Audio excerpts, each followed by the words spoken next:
My name is Gerald Thomas Raffa. I was the group supervisor for New York Group 3, the Arson Explosive Squad. It was a crisp, clear, beautiful September day. It was absolutely beautiful, crystal clear. And I got to my office in Queens at about 8 o'clock. And the next thing I knew, my secretary said, "Turn on the TV." And I looked at the TV, and right off the bat, I knew it was terrorism. Planes weren't allowed to fly that low along the Hudson River.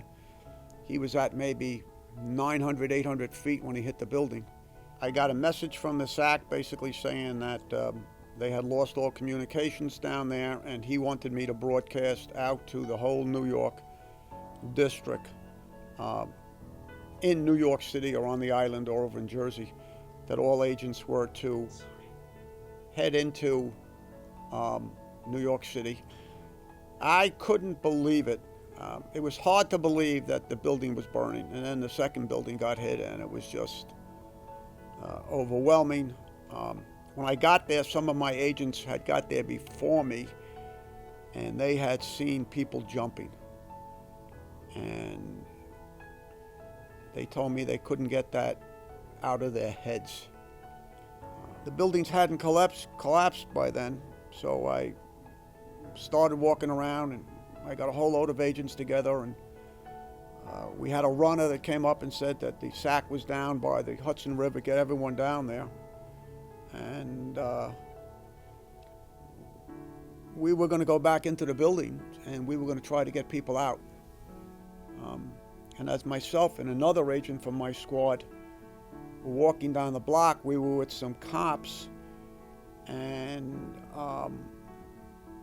the cops told us that we had to go inside of a building because they thought there was a threat from another plane coming, and we did.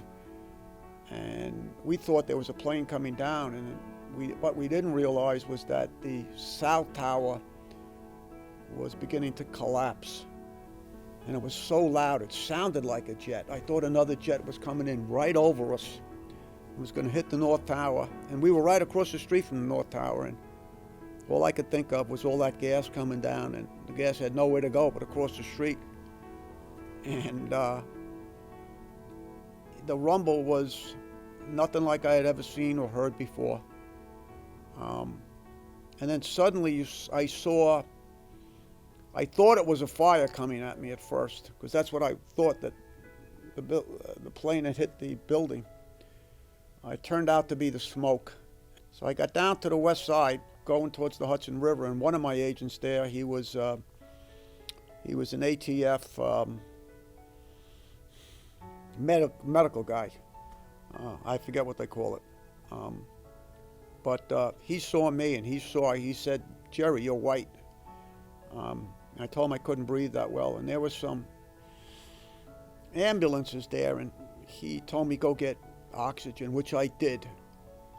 And I was in there for about 2 or 3 minutes, but then the line going down the block from other people showing up to get oxygen was so long that I said to the guy, you got to give somebody else a chance to get in here. And I got up and left so somebody else could get oxygen. It wasn't until later on, after the second building that came down, that someone said to me, "Oh, the first building came down." So I didn't even know it. Like I said, I had firemen in my squad, and they were tough guys. I mean, but you could see the fear in the face of these firemen who were going into the buildings. And I'd never seen that on the face of firemen before, and it just struck me how afraid they were. But yet they went in, and they did their jobs, and just like the cops and everybody else who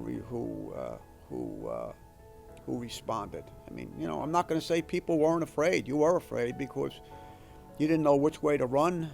I mean, if you ran one way, you were saved. If you ran the other way, you got killed by the buildings collapsing. So it really wasn't, that wasn't a major thing in my mind. I mean, I was scared, but I was going to do what I had to do.